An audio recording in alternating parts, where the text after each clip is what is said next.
Sleep and nutrition, two areas that are vital to living a healthy life, and yet they're also areas that we could use some help. Hi, I'm Robin Stoloff, and welcome to Living Well with Robin Stoloff, empowering you to live a healthier life. We have a great guest with us today. Tricia Silverman is a dietitian, registered dietitian, fitness instructor, and wellness coach. Thanks so much for joining us, Tricia. Thank you for having me. This is very exciting to be Oh, here. yes. And we met at an online conference because the world is online right now. And I just thought you were so fabulous that I wanted to invite you to my podcast. So thanks for joining me. Thank you for having me. I want to read the rest of your bio really quickly. International virtual and live presenter. You specialize in creating and delivering exciting and engaging group wellness programs. I was in one and I can vouch for that. She is the author of the award-winning international Amazon bestseller, Healthy Dividends, Investments in Nutrition, Movement, and Healthy Habits That Pay Off. We like that. And she developed the SCW Nutrition for Active Aging certification, which she has led across the U.S. And you also teach nutrition, entrepreneurship, and healthy aging for Northeastern University. Wow, that's a lot. You're busy. Thank you. You're busy. And most of it's online, right? Most of it is online. I think, actually, all of it is online now. Yes, that's where our world is right now. But let's talk a little bit about sleep and nutrition. That's two areas that are very important to our lives, and yet so many people really need help with both of those things. So how are they interrelated? Well, one of the huge ways they're related is through your weight. So sleep can have a huge impact on your weight and also on your blood glucose regulation. It's one of the things I find that doctors don't really have the time to go into everything when you have diabetes, for instance. Yes. And one of the things that can help with your blood sugar regulation is getting enough sleep. If you don't get enough sleep, it can really throw things off and it can drive up your cravings. And then if you add stress to that, your cravings can really go up and out of whack. And sometimes people wonder, what's wrong with me? Nothing's wrong. It may just be you're not getting enough sleep and maybe you're a little too stressed. So if you work on your nutrition and then work on getting to sleep and think about reducing your stress, it can have a huge impact on your hormones and it can make you just feel so much better. Easier said than done for a lot of people right now. Many people have trouble sleeping and they also, have challenges with their eating plan. I hate the word diet because everyone diet, that's such a word, but their eating plan. I like to call it an eating plan because we have a plan for a lot of things in our life, and I like to call it eating plan. And you mentioned hormones. Talk to me a little bit about, is it ghrelin and leptin? Is that correct? Yes, that is Yes. correct. Yes. So what sleep deprivation can do is increase ghrelin, and that's your hunger hormone. So you can feel more hungry. There was a study out of the University of Chicago that deprived men of their sleep. And when they were in the deprivation stage, that ghrelin hormone went up. So they were really hungry, and the leptin hormone, your fullness hormone, went down. So they were more hungry and less full, and the cravings were just sky high, and they weren't for spinach and broccoli and carrots, unfortunately. Oh, only if we only crave those things, I wouldn't that know be that great? a nutritionist dream for sure. I always say that when you get cravings, it's never for celery. I But know, and I wish. But when we do eat healthfully on a good eating plan and we get our sleep, then healthy foods do make you feel good and you feel satisfied after you eat them, and you just don't have cravings. You get hungry, then you eat, and it's a much more natural way of being. When we're deprived, it really can kick things out of whack, and it can make it really tough if you're trying to lose weight, because beating those cravings can be very tough.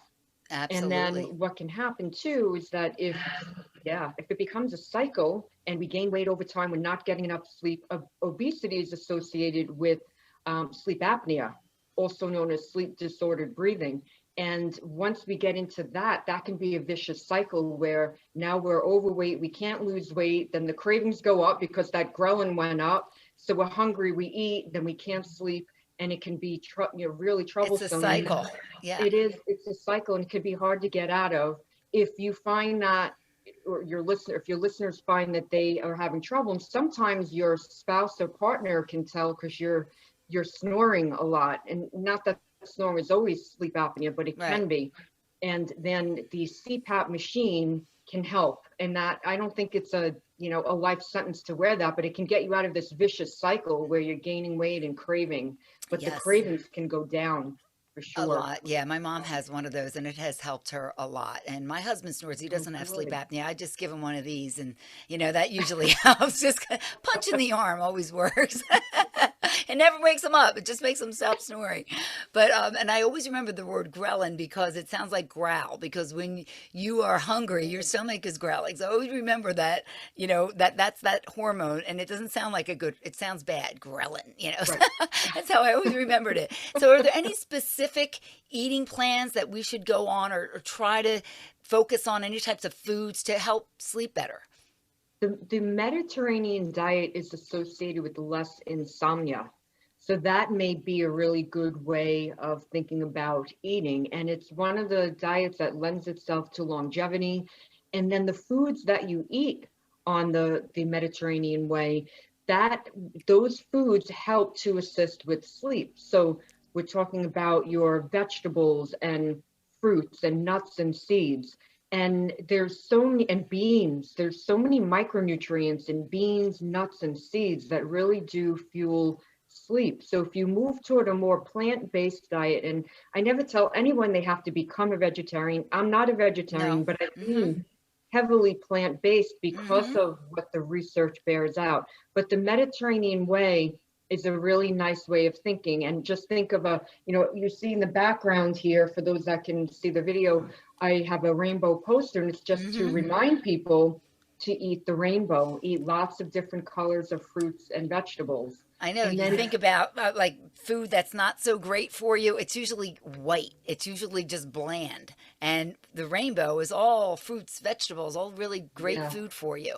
And that's really terrific. It's important to put that into your diet. And I think if I'm correct, you're the expert on this, that most adults do not get enough fruits and vegetables. Am I right about that?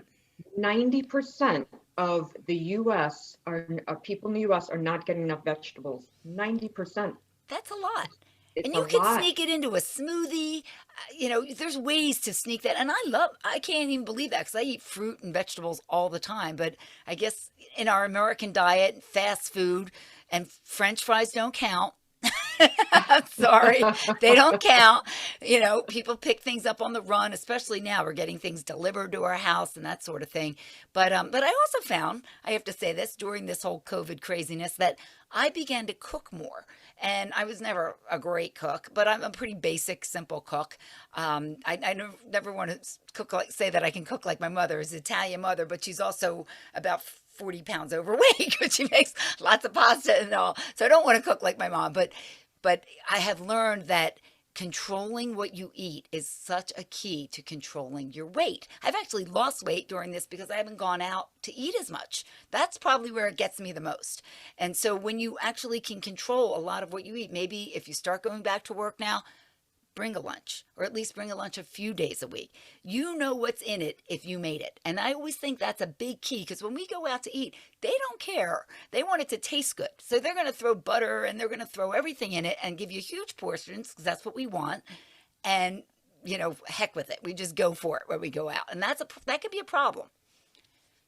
Yeah, it's unbelievable all the stuff. I consulted with a few restaurants over the years, and I've been in the kitchens, so I've seen what goes in, and the chefs are artists. They want it to taste wonderful, Yeah. and they do. I Yes. remember seeing a risotto being made, and I couldn't believe all the sugar, the cream, and the salt, and they kept adding it and adding it, and they would taste it to see, and they're like, no, it's not good enough More yet. They would sugar. add, yeah, more salt, more cream. And they kept doing that. And then finally they pointed at me and they said, "You come here, taste this."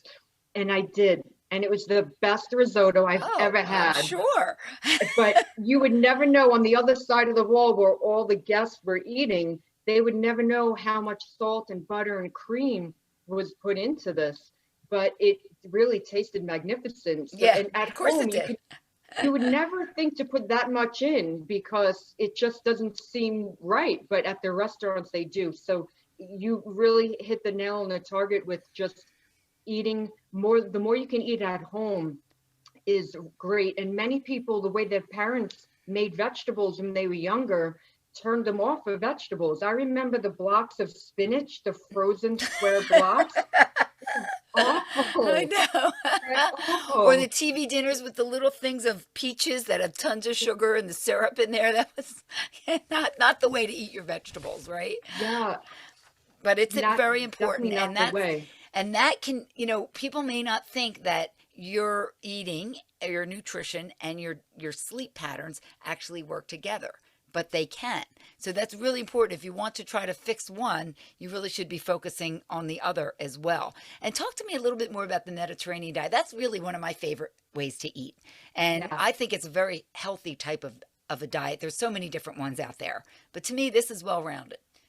Yeah, it's super healthy. And when you do eat the Mediterranean way, you want to think about getting a variety in so that you vary your greens, you vary your vegetables, you vary your fruits. So if you get into the habit of, well, eat an apple and a banana every day, and that's great because many people aren't even doing that. Right, But we right. want to start switching that up. Can you get cherries in? Can you get berries in? Tart cherries have natural melatonin and that can help you to sleep. So that's something to think about. And things taste better when we start getting more variety too. And then for vegetables, what vegetables are you eating and can you expand that? And the time when we're at home more, like you mentioned, you're cooking more, it's a great time to experiment.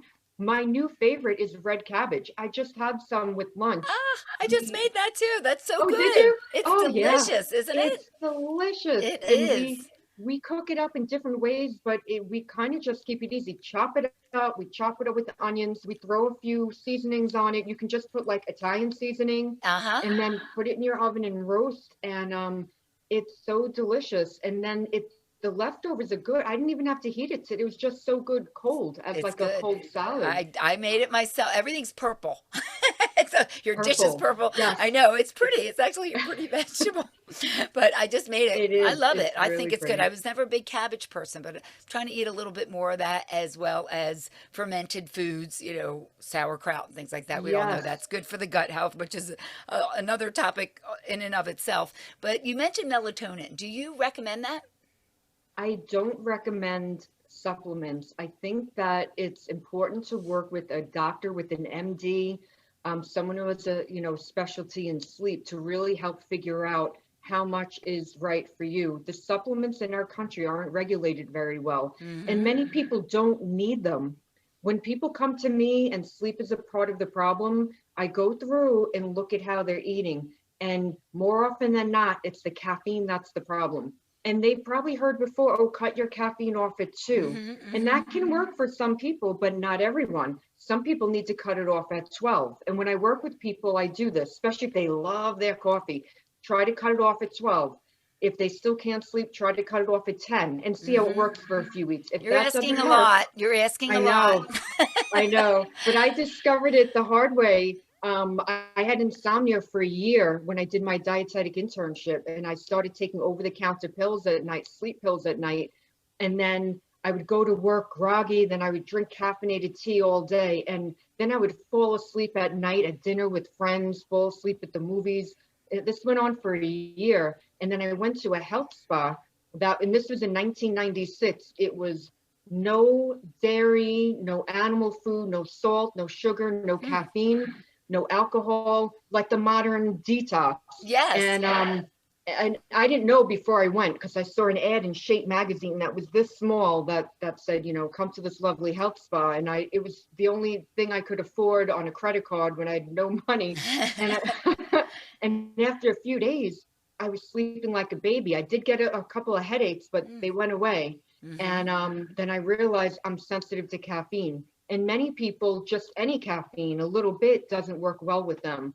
And not everyone, but different people are sensitive to it. So you might want to, before you decide to take supplements, try to look at your diet. Are you drinking a lot of coffee or tea, having cocoa, or even soda that may have added caffeine? And Yes, you want to there's a lot in your food as well, and people don't think about that. And I know, and they say really coffee is not that bad for you. And I always joke, I have one cup, but it's like about 16 ounces of coffee in the morning. That is my one thing. That's non-negotiable. I got to have my coffee, but I try not to drink it, as you said, going into the afternoon because it will keep me up at night. So that's something to just cut down a little bit or just try not to drink it after a certain hour. And you play with it and see how your body Yeah. takes to it. But are there certain things that you would say, someone could just start doing right now if they wanted to just get back on a better sleep pattern and a better nutrition plan, just in general? In general, a better nutrition plan, a better sleep plan would be going to bed at the same time each night, aiming for 7 to 9 hours of sleep. 7 to 8, once we're in the 60s and above, 7 to 8 hours a night is good to aim for. And I would say with your diet, a diversity of plants, so a healthier microbiome. So that's we touched Yes, on it. You the mentioned gut it. health. The gut health is associated with better sleep. So what makes for better intestines? Natural foods and a lot of plants, so a lot of fiber.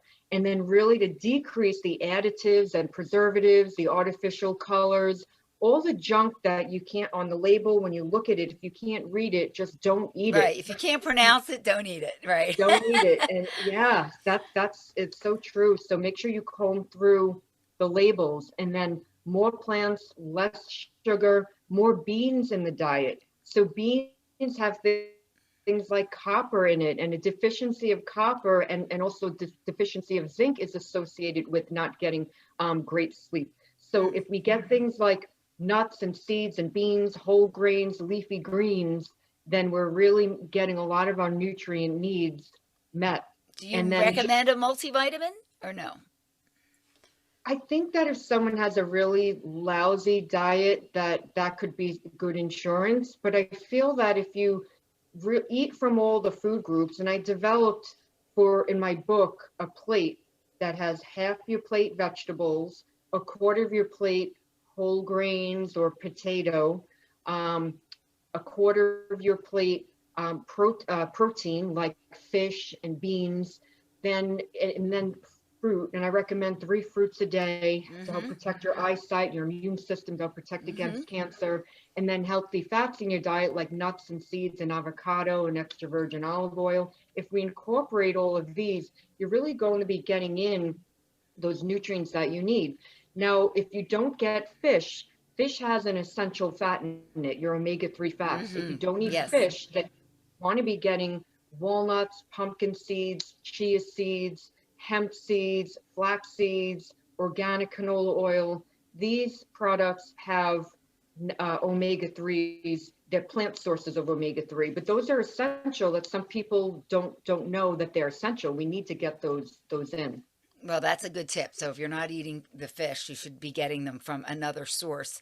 And I just think this information is so vital because when you don't get enough sleep, we all know what that feels like. You can't think straight. You walk around in a grog. You're just not yourself. It just makes you miserable. And it's just so bad for your health overall in general.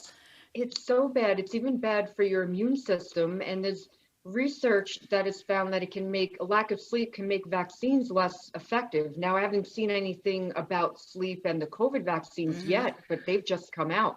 But we know that vaccines in general can be less effective if we're not getting our sleep, and sleep affects your immune system. So, and stress does too. So if you don't get Yes. enough sleep and you're stressed, the cortisol goes up, and that's not good for your immune system. And that also deposits, we probably, a lot of your listeners probably have heard the belly fat from Yes. too much cortisol. So the stress and lack of sleep can contribute to that. Oh, and there's no reason for any of us to be stressed right now at all, right? Oh, There's nothing going on in our world right now.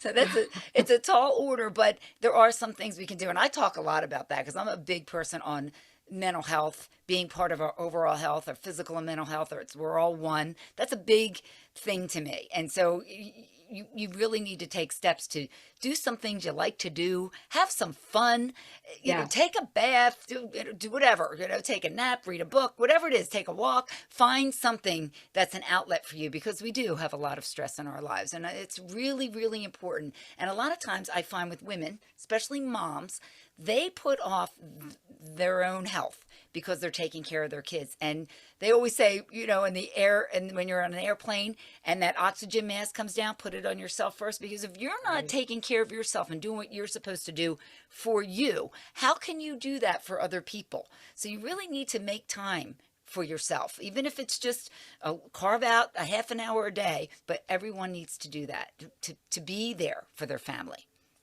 That is so true. And one of the things along those lines that I think is helpful for sleep and for your stress, meditation. And an app that I recommend is Insight Timer, because you don't have to do anything. You just pull up a meditation and you sit there and listen to it. And you can meditate, and there's one called Mind Vacation, which can take you to the beach.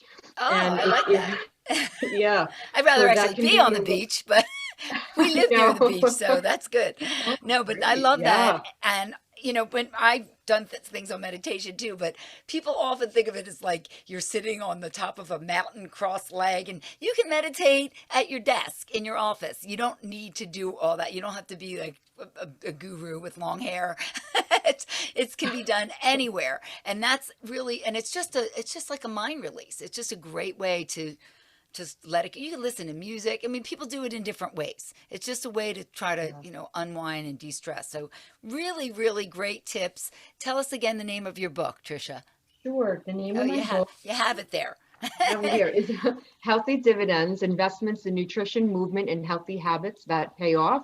It's a helpful guide for people looking to get healthier, to live longer. Lots of nutrition tips in there. I love it. And you can get that on Amazon, right? Of course, Yes. where we get everything. Well, thank you so much, Tricia Thank you Silverman, so much. registered dietitian. You have been awesome. And I will put a link to your website and the book in the notes, in the show notes. So thank you Great. so much Thank you again. very much. All right. Thank you. It's an honor to be here. Thank you. It's my pleasure.